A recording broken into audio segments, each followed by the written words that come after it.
Berikut adalah tahapan membaca permulaan. Nah, yang pertama pengenalan huruf.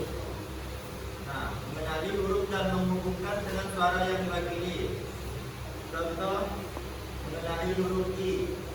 Nah, dan menghubungkannya dengan suara I, yaitu ikan. Nah, dalam kata ya.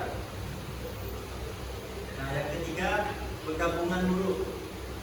Nah, ini dengan menggabungkan huruf-huruf untuk membentuk kata-kata sederhana.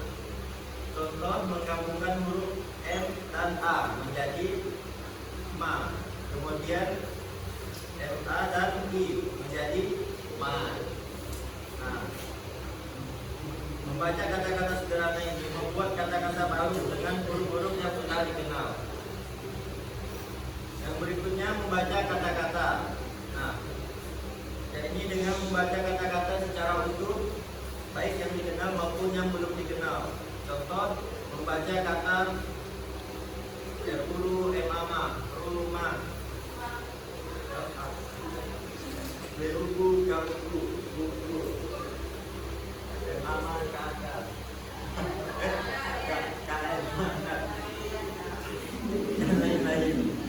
Nah, membaca buku cerita sederhana dan membaca kata-kata pada gambar dan bermain permainan kata. Nah, yang berikutnya membaca kalimat. Nah, ini membaca kalimat sederhana dalam buku cerita, bermain permainan kalimat dan menjawab pertanyaan tentang isi bacaan. Nah, materi berikutnya yaitu tahap permulaan menulis. Nah, tahapan menulis permulaan adalah proses belajar menulis yang dimulai dari tahap dasar hingga anak mampu menulis kalimat dan cerita sederhana. Tahapan ini penting untuk mengembangkan kemampuan menulis dan mengekspresikan ide dengan baik. Nah, berikut ada tahapnya. Nah, ini pertama menggambar dan menulis huruf. Nah, anak-anak mulai belajar mengenali dan menulis huruf.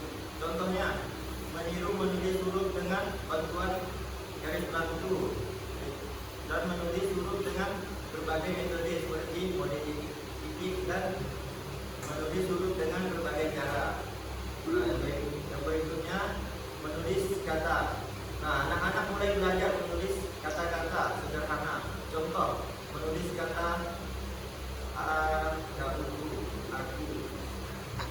mama, siapa, papa.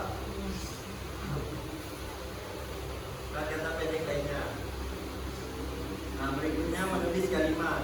Nah, anak-anak mulai belajar menulis kalimat sederhana. Contohnya, kalimat aku suka makan nasi, ayah pergi kerja, dan kalimat pendek lainnya. Nah, yang terakhir menulis cerita. Nah, anak-anak mulai belajar menulis cerita sederhana.